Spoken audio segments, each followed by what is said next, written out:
ಒಂದು ದಿನ ಊಟ ಮಾಡಿಲ್ಲ ಸರ್. ತಾಯಿ ಸತ್ತಿರೋದು ಅದು ಪರಿಜ್ಞಾನವೇ ಇಲ್ಲ.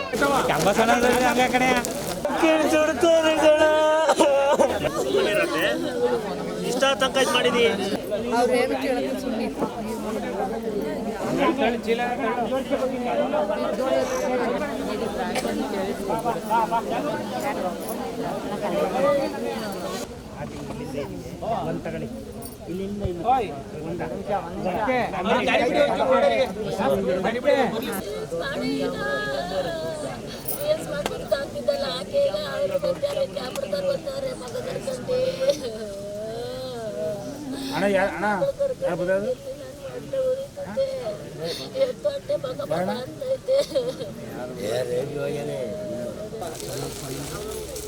ಹರ್ಷಿತಾ ಅನ್ನೋ ಒಂದು ಹುಡುಗಿ ಏನು ಈ ದುರ್ಮರಣ ಹೊಂದಿದೆ, ಅದು ನಮ್ಮ ಸಂಬಂಧಿಕರಾಗಿದ್ದಾರೆ.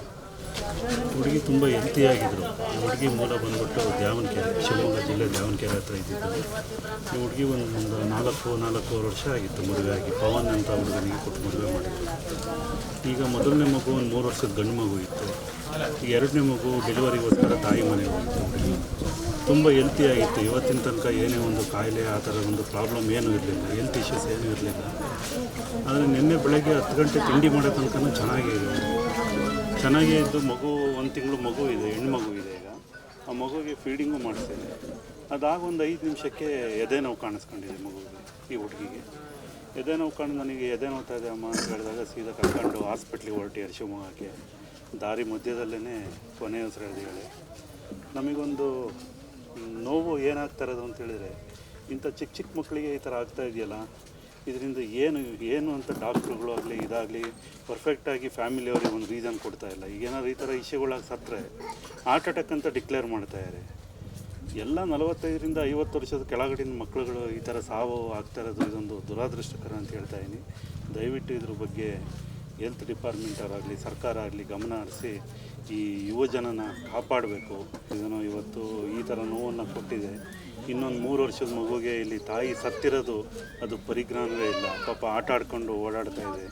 ಈ ಹುಡುಗಿ ಕಡೆಯಿಂದ ಒಂದು ಕಳಕಳಿಯ ಮನವಿ ಏನು ಮಾಡ್ತಾ ಇದ್ದೀವಿ ಸರ್ಕಾರದವರಿಗೆ ಅಂದರೆ, ಯಾವ ಕಾರಣಕ್ಕೋಸ್ಕರ ಈ ಥರ ಚಿಕ್ಕ ವಯಸ್ಸಿಗೆ ಮಕ್ಕಳುಗಳು ಸಾಯ್ತಾ ಇದ್ದಾರೆ, ಏನು ಹೆಲ್ತ್ ಇಶ್ಯೂನ, ಏನು ಫುಡ್ಡಿನ ರೀಸನ್ನ, ಆ್ಯಕ್ಟಿವಿಟೀಸ್ ಕಡಿಮೆ ಆಗ್ತಾಯಿದೆ ಮಕ್ಕಳಿಗೆ ಏನು ಅನ್ನೋದನ್ನ ದಯವಿಟ್ಟು ಒಂಚೂರು ಕಂಡುಹಿಡಿದ್ರೆ ಮುಂದೆ ಇಂಥ ಅನಾಹುತಗಳನ್ನ ತಪ್ಪಿಸ್ಬೋದು ಅಂತೇಳಿ ಕೇಳ್ಕೊಂತೀವಿ. ಈಗ ನಾವು ಚೆನ್ನಾಗಿ ಮಾತಾಡ್ತಾ ಇದ್ದೀವಿ, ಏನಾದ್ರು ಸಡನ್ನಾಗಿ ಆಯಿತು ಅಂದರೆ ಜೊತೆಲಿದ್ದವ್ರಿಗೆ ಏನು ಅನಿಸುತ್ತೆ, ಯಾಕೆ ಸತ್ರು ಅಂತನಾದ್ರು ತಿಳ್ಕೊಬೇಕಲ್ಲ, ಸಾಯೋರು ಸತ್ತಿದ್ದಾರೆ ತಿಳ್ಕೊಬೇಕಲ್ಲ.